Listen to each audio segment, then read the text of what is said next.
महाराज जी, जब हमारा शरीर हमारे स्वरूप से अलग है तो इस शरीर की किसी गलती से हमारा भजन क्यों रुकता है? क्योंकि आप इसे अपना माने हुए हैं ना। इसे आप अपना माने, आप अलग नहीं माने हुए हैं। अलग मान लो तो अनंत जन्मों का हिसाब किताब अभी सब खत्म हो जाए।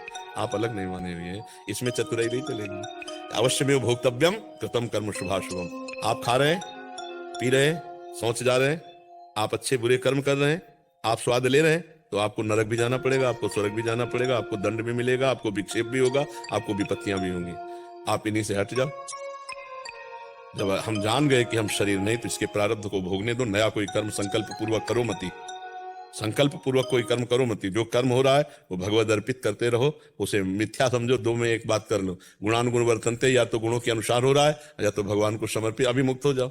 लेकिन बहुत कठिन है, कह देना कठिन है कि हम शरीर नहीं है, लेकिन पूरा का पूरा काम हम शरीर हैं, यही आता है। जब हम छोटी सी बात करें, प्यास लगती तो हम ये कहते हैं क्या शरीर को प्यास लगी?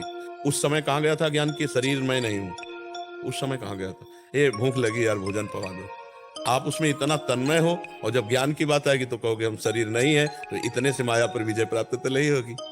शरीर को अलग हर समय, खाते पीते उठते बैठते सोते जागते समय, हर समय अलग अलग है, तो अलग देखो।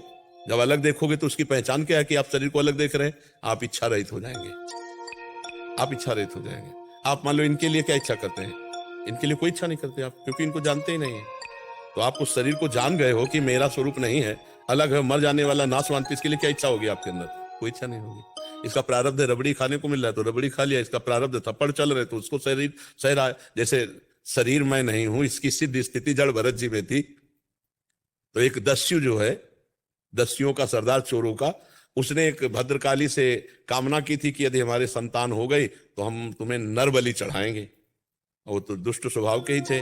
संयोग बसात संतान हो गई, तो एक आदमी को पकड़ लाए, किसी को भी पकड़ लाए, और उसको अच्छे अच्छे पदार्थ खवाए जा रहे थे। तो एक ने कहा खा लो, अभी गला उतार।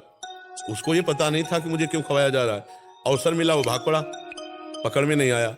और उन जो सैनिक जन थे उन्होंने सोचा कि अगर नर पशु नहीं मिला नर बलि देने के लिए, तो हम लोगों में किसी की बलि दे देगा। तो ढूंढ रहे थे, तो ये जड़ भरत जी मिल गए, अष्टपुष्ट भगवदाकार वृत्ति महात्मा।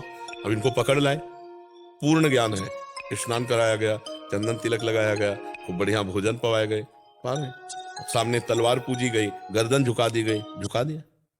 शरीर का प्रारब्ध है, चंदन लगाया जा रहा है, शरीर का प्रारब्ध है, भोग पाया, शरीर का प्रारब्ध है, तलवार से काट दिया जाएगा। यह है मैं शरीर नहीं हूं। देवी जी के सामने इतने बड़े महाभक्त की हत्या, तो देवी जी का शरीर फट गया, असहनीय हो गई। काली जी क्रोधित होकर प्रकट हो गई, वही तलवार लेकर अपने जितने पूजा करने वाले थे सबको काट के फेंक दिया। अब जड़ भरत जी ने देखा कोई रोकने वाला नहीं, तो ना तो काली जी को प्रणाम किया ना कुछ, चल दिया। ये स्थिति। तो ये कहना कि मैं शरीर नहीं हूं और ये सिद्ध हो जाना कि मैं शरीर नहीं हूं, बहुत बड़ा अंतर, बहुत बड़ा अंतर। जब शरीर में पीड़ा का अवसर आवे, उस समय आपके अंदर हो कि मैं शरीर नहीं हूं, बहुत बड़ी बात है ना। तो इसलिए वास्तविक अंदर से बैठा हुआ मैं शरीर हूं, तो फिर उसका भोग भोगना पड़ेगा।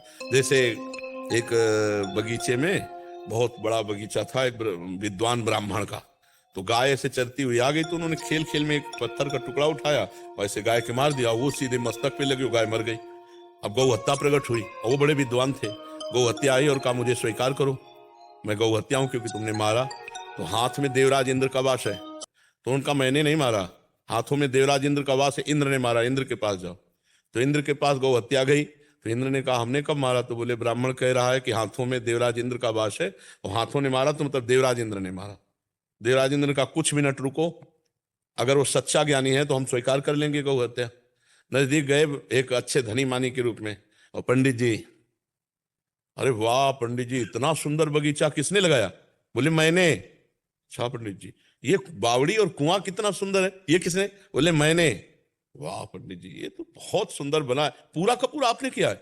बोले सब अपने हाथों से किया। बोले गौ हत्या? गौ हत्या देवराज इंद्र, गौ हत्या से कहा चढ़ इसके ऊपर, ये अज्ञानी केवल आरोप कर रहा है, बड़ा बुद्धिमान बनता, चढ़ इसके ऊपर, गौ हत्या उसके ऊपर। तो कच्चा ज्ञान जो है वो कर्म बंधन और आवागमन चक्र से नहीं, सच्चा ज्ञान जो अनुभव वो आता है गुरु सेवा से, खूब भजन करने से, शास्त्र स्वाध्याय करने से, दैन्य और पवित्र आचरण करने से, तब सच्चा ज्ञान होता है। सच्चा ज्ञान ही तो माया मुक्त कर सकता है। नहीं, ज्ञान तो बहुत है लोगों को रुपया कमाने का, नाना प्रकार की सामग्री इकट्ठा इकट्ठा करने का बहुत ज्ञान है, लेकिन माया से मुक्त होने का ज्ञान तो किसी किसी को होगा, और वही ज्ञान वास्तविक ज्ञान है, नहीं तो सब अज्ञान ही है। नहीं